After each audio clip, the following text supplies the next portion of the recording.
नमस्कार, मैं सुरांधा आप सभी दर्शकों का अन्नदाता कार्यक्रम में स्वागत करती हूं। हमारे देश की अर्थव्यवस्था किसानों पर निर्भर है, लेकिन इसके बावजूद भी किसानों की हालत बहुत ही दयनीय है। बहुत से किसान आज भी गरीब हैं। दिन रात मेहनत करने के बाद भी वो सिर्फ अपनी आजीविका ही चला पाते हैं।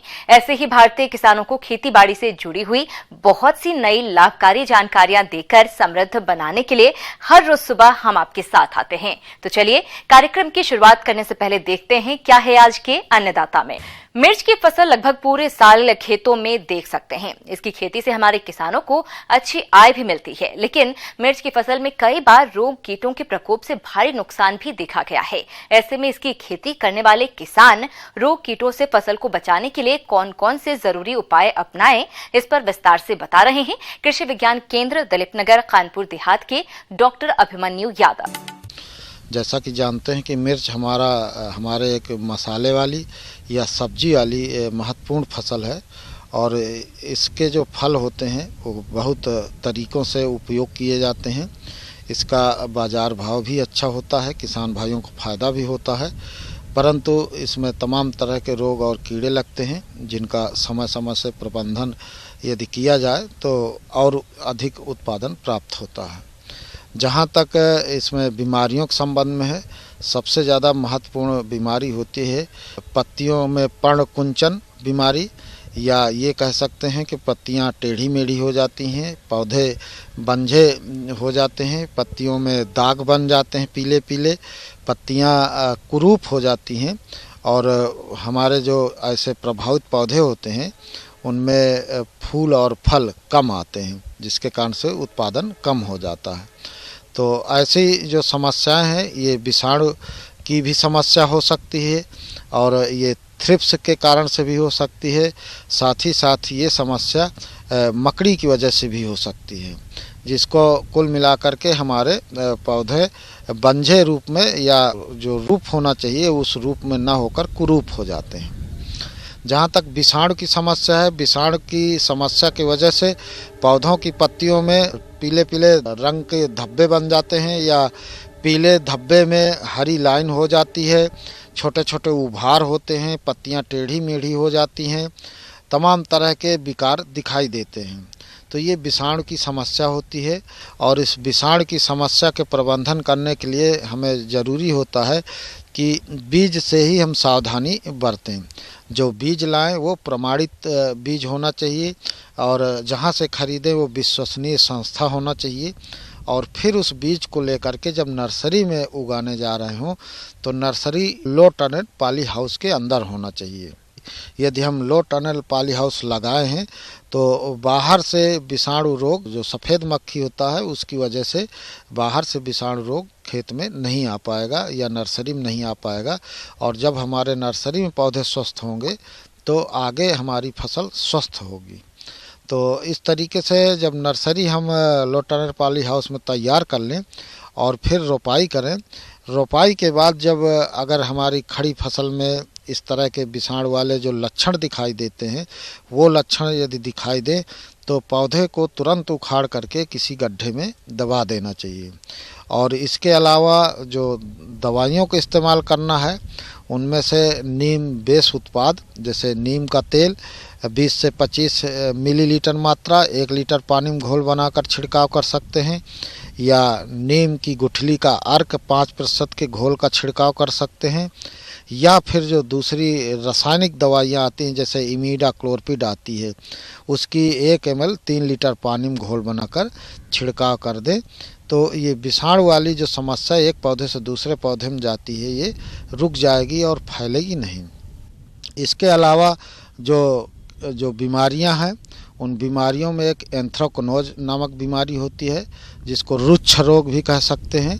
इसके वजह से पत्तियों में धब्बे बनते हैं, जो धब्बे गड्ढे की तरह कर देते हैं, काले काले गड्ढे बन जाते हैं पत्तियों में।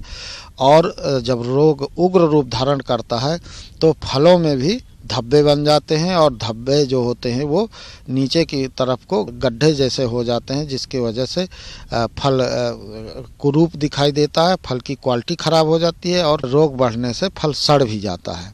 इस तरह की समस्या का निदान करने के लिए कॉपर ऑक्सीक्लोराइड दवाई का भी इस्तेमाल कर सकते हैं, जिसकी 3 ग्राम मात्रा, अथवा कॉपर हाइड्रॉक्साइड एक 77% WP की दवा आती है, उसकी 3 ग्राम मात्रा और 1 लीटर पानी में घोल बनाकर छिड़काव करें तो ये एंथ्रेक्नोज की समस्या मिर्च में नहीं लगेगी। इन दवाओं का छिड़काव करते समय ये ध्यान रखें कि एक ही दवा का बार बार छिड़काव नहीं करना चाहिए। एक ही दवा के छिड़काव से कीटों का संपूर्ण नियंत्रण नहीं हो पाता, इसलिए इन दवाओं का अदल बदल कर ही छिड़काव करें।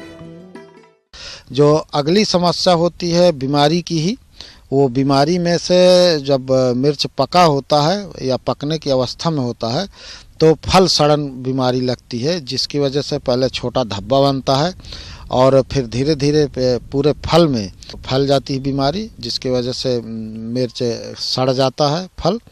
और इस तरह की अगर समस्या हो तो फिर लक्षण दिखते ही मैंकोजेब की 2-2.5 ग्राम मात्रा 1 लीटर पानी में घोल बनाकर छिड़काव करें तो ये बीमारी रुक जाती है।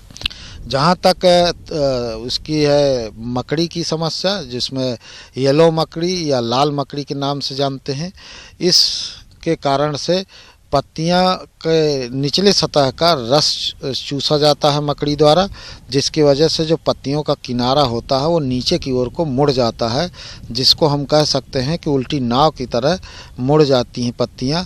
और ये जो मकड़ी है, मकड़ी की वजह से ये नुकसान के मुख्य लक्षण होते हैं।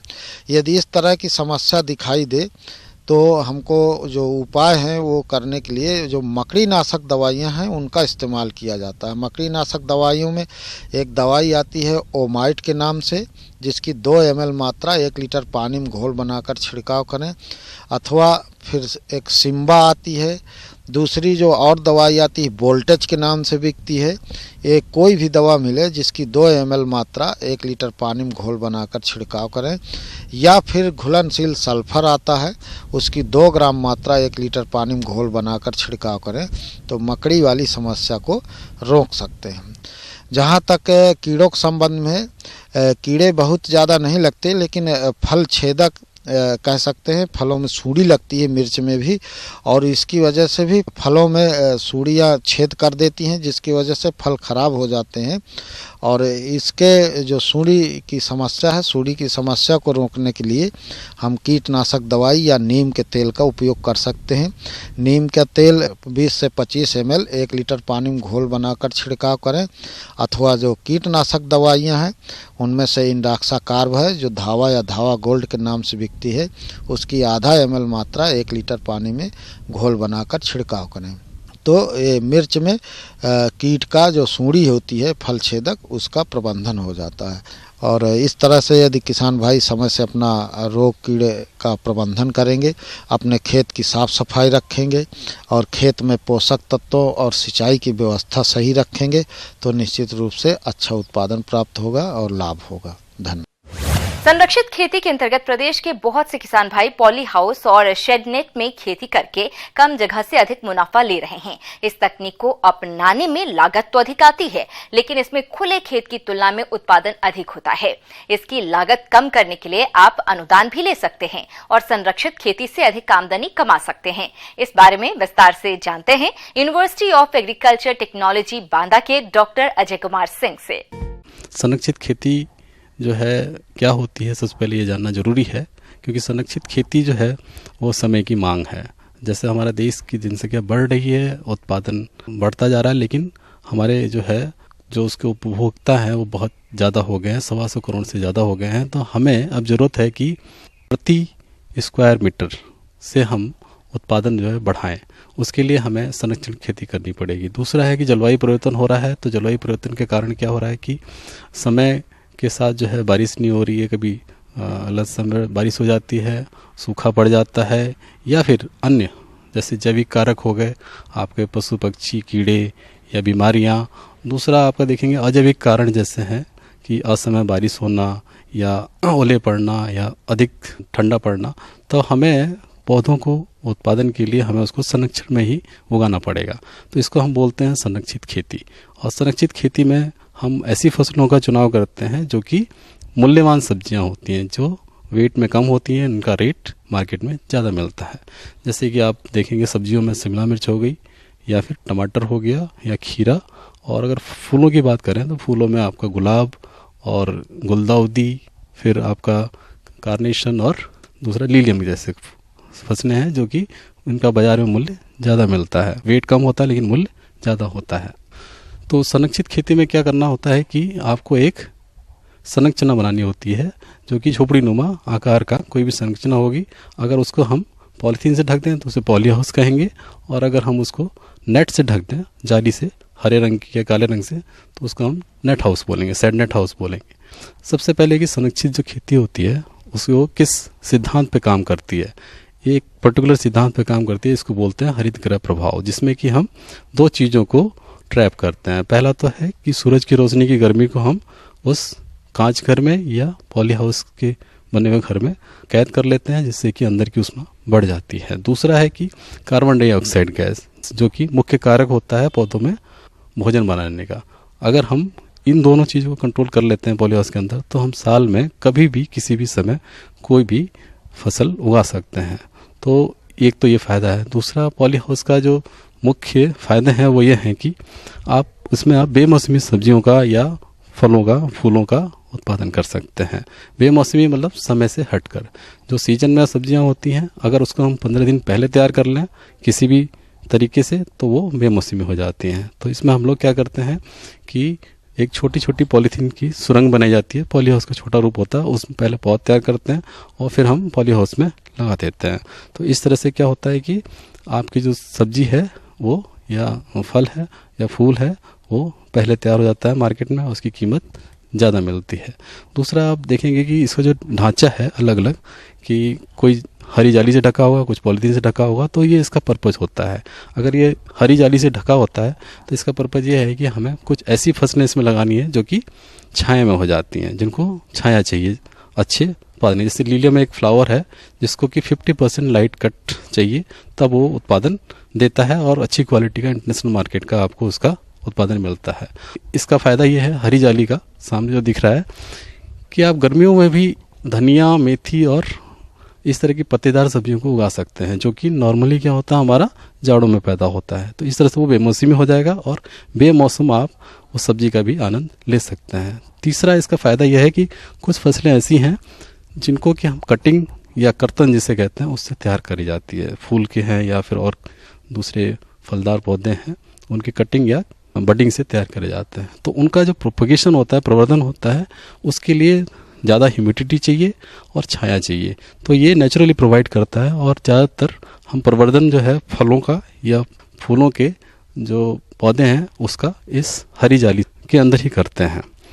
तो इस तरह से हम अगर इस तकनीकी को अपनाएं तो कम जगह पे अधिक से अधिक उत्पादन ले सकते हैं, क्योंकि इसमें एक तरीके से आप वर्टिकल फार्मिंग भी कह सकते हैं, कि हम ज़मीन में जो पौधे ऐसे लगाते हैं जो बेल वाले होते हैं, सब्जी में खासकर, जैसे टमाटर, शिमला मिर्च और ये खीरा।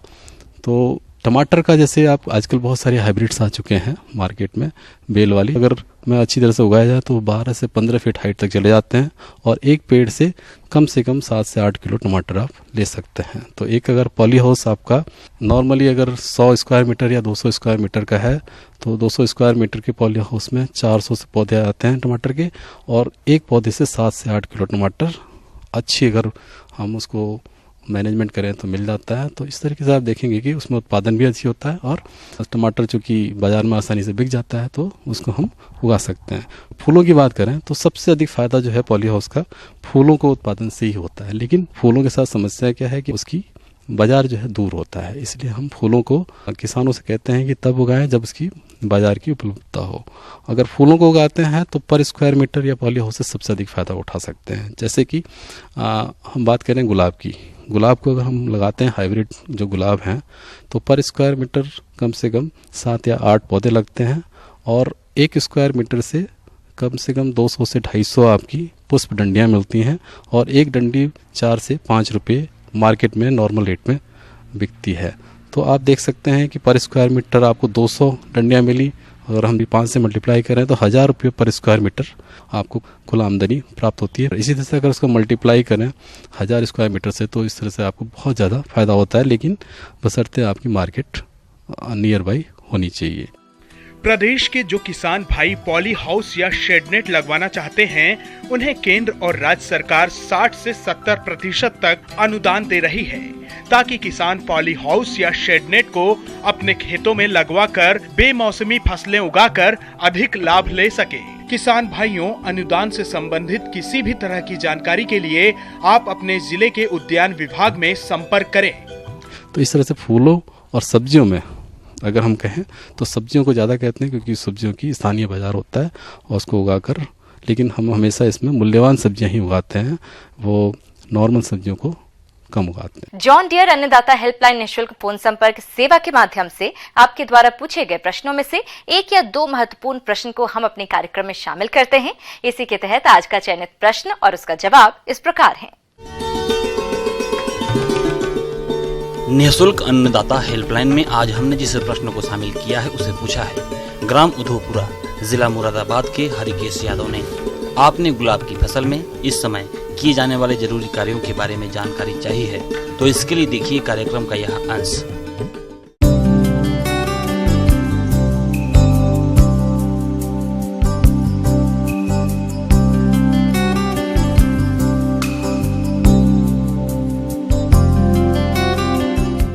जैसा किसान भाई हम देख रहे हैं कि प्रमुख नगदी फसलों में या व्यवसाय के तौर पर हम देखें तो गुलाब की खेती काफ़ी अच्छा इनकम किसान को देने वाली फसल होती है। लगाने के बाद हम देखते हैं किसान भाई कि निराई गुड़ाई की बात करें हम इसमें, तो निराई गुड़ाई खरपतवारों से नियंत्रण में बीडिंग ही सबसे अच्छी कारगर होती है और रासायनिक बीडीसाइड की तुलना में। तो इसके लिए आमतौर पर ध्यान रखें कि हर 1 महीने बाद इसमें आपको निराई गुड़ाई करना है। निराई गुड़ाई ज़्यादा गहराई पर नहीं करना है, क्योंकि इसमें जड़ें निकलती हैं, जो फाइबर्स होते हैं, ज़्यादा गहराई तक निराई गुड़ाई करेंगे तो वो कट जाएंगी और अच्छा उत्पादन आपको नहीं मिलेगा। तो इस तरह से निराई गुड़ाई करते हुए हम खरपतवारों को से प्रतिशत जो है आपका उसे मुक्त रख सकते हैं। सिंचाई की बात करें आमतौर पर किसान भाई, जब हम पौधे लगाते हैं उस समय आपको सिंचाई की लगभग 3-4 दिन तक अच्छी नमी बनाए रखने के लिए हल्का सा रोज़ शाम को पानी लगाना है। उसके बाद फिर 1 सप्ताह के अंतर से और उसके बाद फिर हम लग 10-12 दिन के अंतर से आमतौर पर सिंचाई करते हैं। सिंचाई करने के ध्यान में ये रखना चाहिए कि उसमें जल भराव किसी भी दशा में नहीं होना चाहिए, या जल भराव होता है तो जल निकास की उचित व्यवस्था की जानी चाहिए। इस तरह से हम जल प्रबंधन क्रिया को कर सकते हैं। गुलाब एक सदाबहार पौधा है। यदि काट छांट नहीं किया जाए तो वर्ष भर फूल देता रहेगा, लेकिन फूलों की गुणवत्ता काफी खराब हो जाएगी। इसलिए वर्ष में एक बार पौधे को आराम देने की जरूरत होती है। इसलिए पौधों की कटाई छटाई करना बेहद जरूरी है। तो कैसे करें इस कार्य को, आइए जानते हैं। तीसरी बात प्रूनिंग की आती है किसान भाई इसमें। तो प्रूनिंग में सबसे ध्यान रखने की ये बात आती है कि इसमें जो उपयुक्त समय है वो आपका हम कहते हैं कि अक्टूबर का महीना प्रूनिंग के लिए गुलाब के लिए सबसे उपयुक्त माना जाता है। इसमें हम देखें कि जो पुरानी डाली हो जाती है उनकी छटाई कर देते हैं और दूसरा जड़ों की भी प्रूनिंग करते हैं। गुलाब के पौधों का विकास ठीक ढंग से हो तथा शाखाओं पर अधिक मात्रा में अच्छे फूल आए, इसके लिए इस समय पौधों में कुछ पोषक तत्वों को देना पड़ता है। तो कौन कौन से उर्वरकों को कब और कितनी मात्रा में देना है, आइए जानते हैं। जो गड्ढे रहते हैं उसमें पुरानी शाख जड़ें हैं उनकी छटाई कर देते हैं और उन गड्ढों में अच्छी सड़ी हुई गोबर के साथ में नाइट्रोजन, फास्फोरस, पोटास की जो मात्रा है 10 gram nitrogen, 10 gram potash, 10 gram phosphorus प्रति गड्ढे के हिसाब से उसमें मिला करके बाई में और उसको मिक्स कर दें। इस तरह से जब गड्ढे में भर देंगे तो निश्चित तौर पर हमको अच्छे फ्लावर मिलते हैं। दूसरा पोषक तत्व हम देखते हैं कि जिन क्षेत्रों में सूक्ष्म पोषक तत्वों की कमी होती है, चाहे मैग्नीशियम सल्फेट हो, बोरॉन हो या जिंक सल्फेट हो, इनका स्प्रे अच्छा कारगर माना जाता है। 2 से 3 ग्राम मैग्नीशियम सल्फेट या बोरेक्स है, इनको प्रति लीटर पानी के हिसाब से मिला करके स्प्रे कर देंगे तो फूल हैं जो हमारे अच्छी गुणवत्ता के और चमकदार हमको मिलते हैं। इसके बाद कटिंग की बात की जाए तो जब हम देखते हैं कि फ्लावर की स्टार्ट हो रही है, पहली 2 ऊपरी जो कली हैं वो खिलना शुरू होती हैं, तो हमें उसके उद्देश्य के अनुसार ही, जैसे कट फ्लावर है तो उस समय ही उसकी कटाई करना चाहिए और उसमें डंडी स्टेम भी लगभग 5 से 6 इंच तक होना चाहिए। किसान भाइयों, गुलाब पौधों में इस समय पाउडरी मिल्ड्यू रोग का प्रकोप होता है, जिससे पत्तियों पर सफेद कवक जाल फैल जाता है और पौधों की बढ़वार रुक जाती है। इसके नियंत्रण के लिए सल्फेक्स 3 ग्राम दवा का प्रति लीटर पानी के हिसाब से घोल बनाकर छिड़काव करें।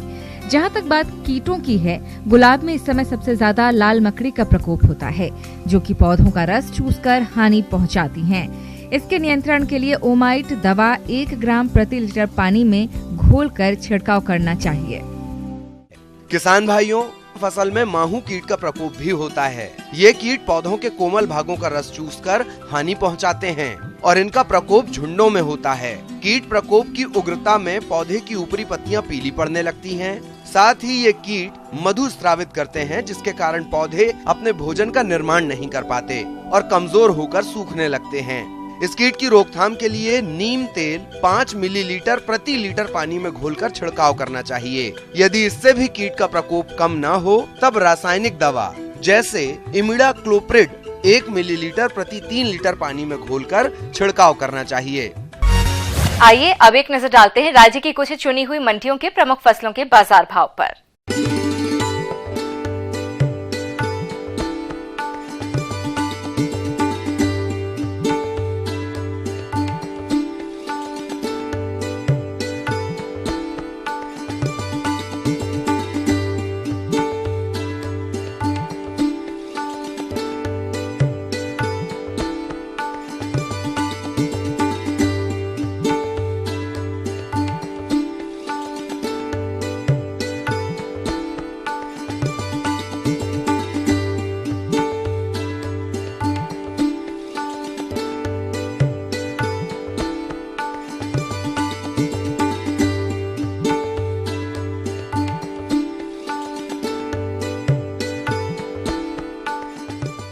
किसान भाइयों, हमें पूरी उम्मीद है कि आज का ये कार्यक्रम आप सभी दर्शकों के लिए काफी उपयोगी रहा होगा। किसान भाइयों, अन्नदाता आपकी सेवा के लिए संकल्परत है। कृषि संबंधित समस्या एवं सुझावों के लिए आप हमें इस पते पर संपर्क कर सकते हैं।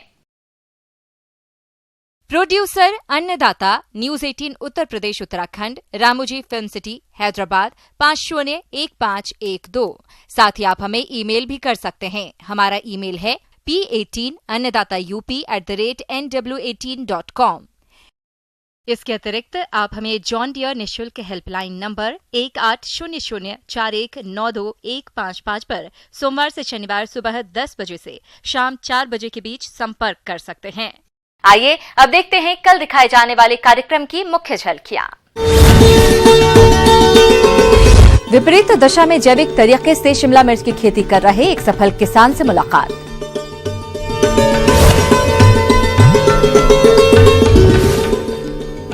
कैसे करें जायद में सूरजमुखी की उन्नत खेती। किसान भाइयों, अब समय हो रहा है आपसे विदा लेने का, तो हमारी पूरी अन्नदाता टीम को दीजिए इजाजत। कल फिर आपसे मुलाकात होगी कृषि संबंधित कुछ और महत्वपूर्ण जानकारियों के साथ। नमस्कार।